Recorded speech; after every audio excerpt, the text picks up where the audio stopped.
Hello, everyone. We are back. My name is Megan Ellsworth, and we are here at the Coffee Shop Soundstage, brought to you by SRS Distribution. I am here with my friend Paul from FMI. Hi. Hey, Megan. Great to see you. Good to see you, too. Third day of the conference, so always fun. I know. Third day. This is the stretch, but also the sad part when we have to say goodbye to all of our friends. I know. It's been a good time, though. It has been. So for those of you that don't know Paul, can you introduce yourself and tell us a little bit about FMI? So, Paul Trambitas, I'm with FMI. We're a management consulting and investment banking firm. And so what's unique about our organization is we only work in what we call the built environment. So our clients are general contractors, trade contractors, roofing contractors, architects, engineers, and I lead our team that's focused working solely with building product manufacturers. Okay. So a lot of the folks out on the floor, and it's great to see all the new products and everything that's going on in the market, and it was exciting to be here. Yeah, there's so many new products. We've been doing interviews every day, all day here at IRE, and the amount of new products that we've been unveiling here at the soundstage has been really cool. So what are you hearing out there from these people releasing new products? Some of the exhibitors, what's the hot buzz? So we actually did a study recently on the use of roof coverboard in the non-residential construction space, and I don't get to geek out a lot on the market of roof coverboard. So let's do it. One of the big things that we're seeing a lot of is owners wanting to use high severe hail-rated coverboards, and it was really great to see USG having their new product, really great. The other one was McElroy introducing a new standing seam panel, very great product. Oh, amazing. And then I'd say SRS never fails to have something cool. Yeah. The Tesla truck. And I thought BTR Systems, they had a great booth, a lot of cool products, colors and designs. So just overall really, really cool products this year. Really cool products, and like you said, seeing the Cybertruck out there was pretty neato at the SRS booth. So what does FMI have coming up? Anything new? Anything hot? Yeah, so we just released our 2025 construction market outlook. Oh, amazing. So couple big trends, and I'm sure this is not new news, but data centers continuing to be a strong growth market, and we have it through 2028 to be $44 billion in construction spending. Wow. Massive programs, particularly with the adoption of AI to a greater extent. Processing power is 10 times more than it has been, so densification, and then new cooling technologies being implemented.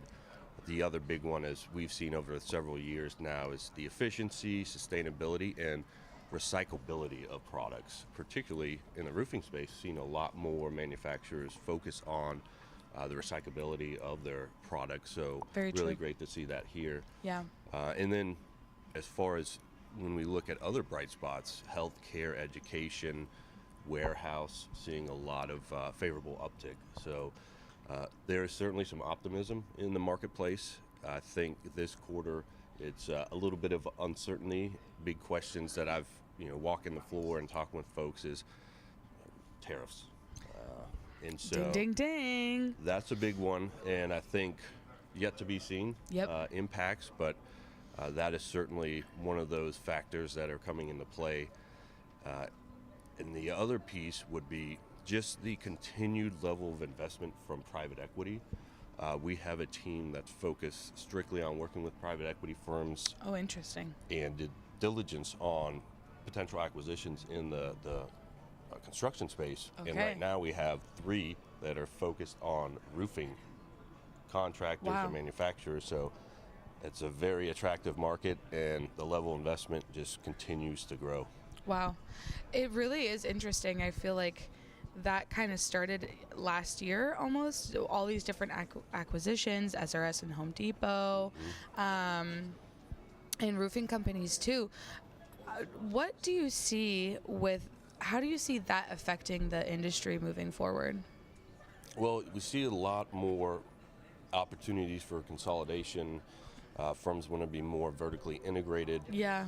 Certainly, it was interesting with SRS and Home Depot. Yeah. That was the big news. Masonite and Right. Owens Corning was That's a big right. one. And then you even had MITRE with PGT. Mm-hmm.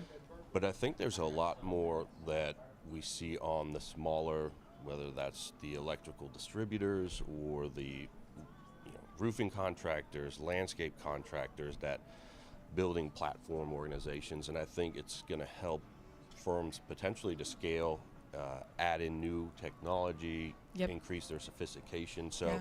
I think ultimately it will lead to firms having the investment needed to scale their businesses. Yeah, and it's really great seeing also the wholesome family. Oh, yes. All their all their booths in one square on the trade show floor. You got Malarkey, Exceptional Metals, they have Duralast, quite a few. Geico, so many. Elevate. So, Paul, this has been really, really interesting. Anything for FMI that you guys are looking forward to this year?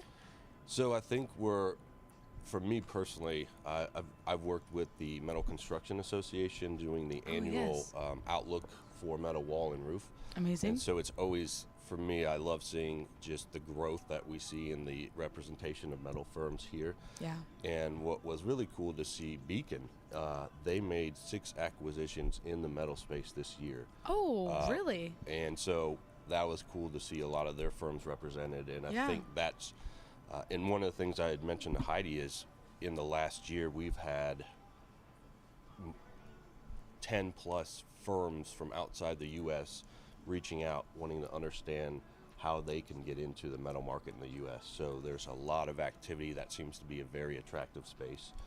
So I think moving forward, that's going to be one of the bright spots. Yeah, I do too. And metal is so hot right now. And like you said, mentioned earlier with the recyclability of it, or just how people are wanting that more now. I think that's really exciting. And the MCA is great. We love them. Mm-hmm. We like to jokingly call it the Chip and Joanna Gaines factor. Oh my gosh, yes. And just the use of metal. And then on top of that, I think just the way people are marketing, and particularly through social media and influencers, it's a whole different dynamic than we've seen in the past 5 years. Yeah, and, like the Barndominium company. Barndominium, and then Matt Reisinger. Oh, yes. Last year at IBS, I've never seen so many 30, 40-year industry veterans, superintendents, giddy about seeing a social media influencer. Yeah. So I think we're going to see more of that, and it's really great because it helps drive awareness of products and how they're used effectively in the market. Yeah, absolutely. Well, Paul, this has been a really great conversation. Thank you, Megan. Absolutely. It was a pleasure to be here. Yay, I'm so glad you were here. Everyone, go check out the FMI directory on RoofersCoffeeShop.com and find out more about Paul. What's the website that they can go to as well? So it's FMIcorp.com. Perfect. And you can find all of that information on Roofers Coffee Shop. Thank you again, Paul. This has been great. Thank you. All right, everyone, stay tuned. We have more interviews yet to come, and we have a live RLW starting at 10 Central at the Leicester booth here live from IRE. So don't miss that. Make sure you register and join us, and we'll see you then. Bye.